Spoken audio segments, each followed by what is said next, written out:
Morning. See Ernie out there? He's been fighting with Fizz Crank. So he's in his community over here on the other side with one girl. He can only attract one girl today. But there's a few that hang out here because they don't like everybody. But Ernie did have string around his legs. But I could not get it. Oh. It's still there.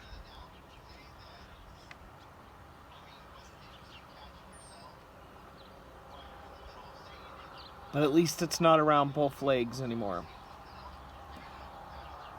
Even trying to get him at night, even holding him upside down, trying to get it off, he's biting or pecking. And then everybody else will start attacking. I just feel bad for him. He's all alone. And he also wants me to make a sign, vote for his namesake, Ernie Shell, for governor of Kentucky. So stay tuned. Have a nice day.